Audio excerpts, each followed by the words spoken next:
Students, आज की ये जो हमारी क्लास है इसमें मैं आपको भिन्नों को आरोही एवं अवरोही क्रम में लिखना सिखाऊंगा। तो आप लोग ध्यान से देखिए। स्टूडेंट्स, कुछ बातें आपको समझनी पड़ेगी। वो बातें क्या हैं इसको आप लोग ध्यान से देख लीजिए। देखिए, हो सकता हो हमें कुछ इस तरीके से पैटर्न दिया हो, हमें कुछ इस तरीके से दिया हो कि भिन्नों के हर क्या हो, समान हो। जैसे यहाँ पर आप देख सकते हैं भिन्नों के हर क्या है, समान है। जब भिन्नों के हर समान होते हैं तो हमारी वही भिन्न बड़ी होती है जिसका अंश बड़ा होता है। बात समझ के देखिए, आरोही एवं अवरोही क्रम में आपको लिखना है। उससे पहले आपको इसमें पहचानना पड़ेगा ना कि सबसे बड़ी भिन्न कौन सी है या फिर सबसे छोटी कौन सी है। तो जब आप पहचानना सीख जाओगे तो आरोही और एवं अवरोही क्रम में यूं लिखना सीख जाओगे। ठीक है। तो मैंने क्या कहा, अगर भिन्नों के हर समान हो तो आपकी वही भिन्न बड़ी होगी जिसका अंश बड़ा है। बस हो गई बात खत्म इसके लिए। तो आप लोग ध्यान से देखिए, इसको आपको आरोही क्रम में लिखना है। आरोही क्रम का मतलब क्या होता है, बढ़ता हुआ क्रम। यानी कि सबसे पहले आप सबसे छोटी संख्या लिखोगे। तो भाई सबसे छोटी संख्या कौन सी होगी, जिसका अंश सबसे छोटा होगा। तो सबसे छोटा अंश किसका है, देखिए हर बराबर है, जी हाँ। तो मैंने कहा जिसका अंश सबसे छोटा होगा वो भिन्न सबसे छोटी होगी, जिसका अंश सबसे बड़ा होगा वो भिन्न सबसे बड़ी होगी। तो देखिए किसका अंश सबसे छोटा है, 1। तो 1/2 आपकी क्या है, सबसे छोटी भिन्न है। तो 1/2 हो गया। इससे बड़ी कौन सी है, 3/2। इससे बड़ी कौन सी है, 5/2। और सबसे बड़ी कौन सी है, 7/2। यहाँ पर देखिए जो आपकी भिन्न थी इनको आपने आरोही क्रम में लिख दिया है। तो अगर आपको इसे अवरोही क्रम में लिखना होगा तो कैसे लिखोगे, अवरोही क्रम। अब स्टूडेंट्स, अवरोही क्रम का मतलब होता है घटता हुआ क्रम। यानी कि सबसे पहले आप सबसे बड़ी भिन्न लिखोगे। तो देख करके बताइए सबसे बड़ी कौन सी है, जिसका अंश बड़ा होगा वो बड़ी होगी। तो इसका अंश बड़ा है ना, तो सबसे बड़ी आपकी ए वाली हो गई। इससे छोटी कौन सी है, 5/2। 5/2 से छोटी कौन सी है, 3/2। और आपकी सबसे छोटी कौन सी है, 1/2। देखिए आपने आरोही और अवरोही क्रम में लिख दिया। पहला कॉन्सेप्ट आपने सीख लिया, जब भिन्नों के हर समान होते हैं तो जिस भिन्न का अंश बड़ा होता है वो भिन्न बड़ी होती है, जिसका हर छोटा होता है, जिसका अंश छोटा होता है वो भिन्न छोटी होती है। ठीक। चलिए अब दूसरा कॉन्सेप्ट आप ध्यान से सीखिए। ऐसा भी हो सकता है भिन्नों के हर अलग अलग हो लेकिन अंश समान हो। जैसा कि यहां पर आप लोग देख पा रहे हो, जब अंश समान होगा, बात समझ लिए ना। देखिए हर अलग अलग है लेकिन अंश सबके समान दिख रहे हैं। तो ये आपका दूसरा कॉन्सेप्ट है। जब अंश समान होंगे तो बड़ी भिन्न कौन सी होगी, जिसका हर छोटा होगा वो भिन्न आपकी बड़ी होगी।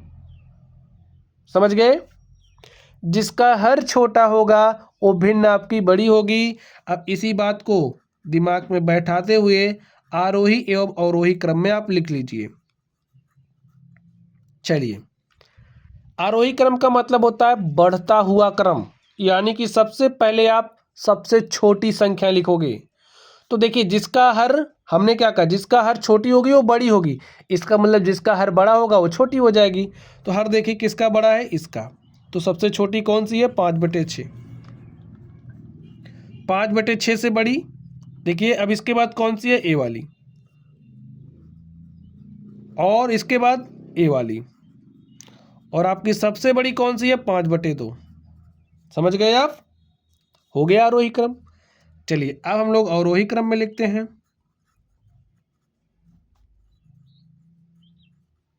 अवरोही क्रम का मतलब घटता हुआ क्रम।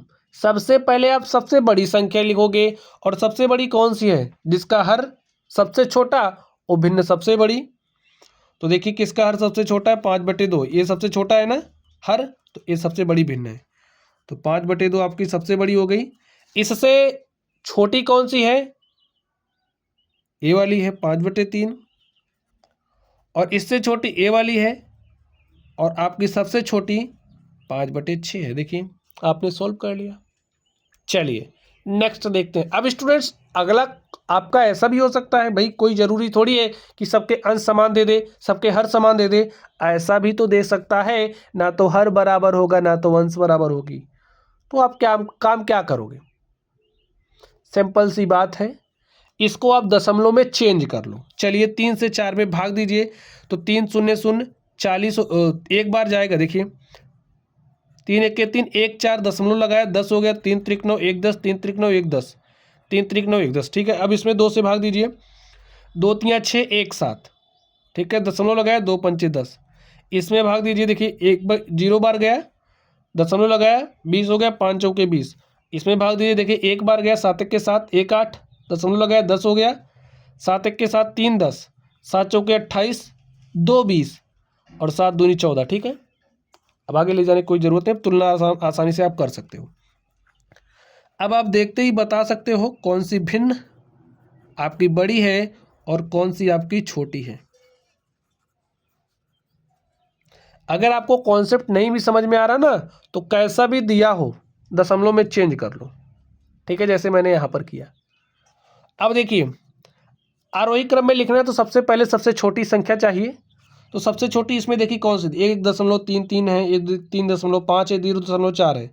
सबसे छोटी ये दिख रही ना, तो एक इसके लिए भिन्न कौन सी है, 2/5। सबसे छोटी आपने लिख लिया। इससे बड़ी देखिए यहाँ पर 1.3 है, यहाँ पर 1.14 है, यानी कि ए वाला है 8/7। 8/7 से बड़ी देखिए ए वाली है आपके, यानी कि 4/3। और सबसे बड़ी आपकी कौन सी देखिए 3.5, किसके लिए आया, 7/2 के लिए। देखिए आपने आरोही क्रम में लिख लिया। चलिए अवरोही क्रम में लिखते हैं। अवरोही का मतलब क्या होता है, घटता हुआ क्रम, यानी कि सबसे पहले आप सबसे बड़ी वाली लिखोगे। सबसे बड़ी वाली देखिए 3.5 किसके लिए आया, 7/2 के लिए। ठीक है, अब इससे छोटी, जस्ट इससे छोटी कौन सी है, यहां पर देखिए ए वाली है। ठीक है, तो 4/3। इससे छोटी कौन सी है, देखिए ए वाली है, ए वाली है ना, तो 8/7। और आपकी सबसे छोटी कौन सी है, 2/5।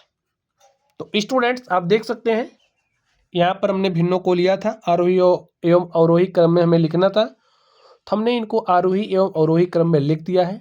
तो चलिए आप लोग पढ़ते रहिए। अगर आपको कोई भी डाउट हो, कोई भी दिक्कत या परेशानी हो, या फिर किसी टॉपिक पर वीडियोस चाहिए, तो आप लोग कमेंट बॉक्स में कमेंट कर सकते हो।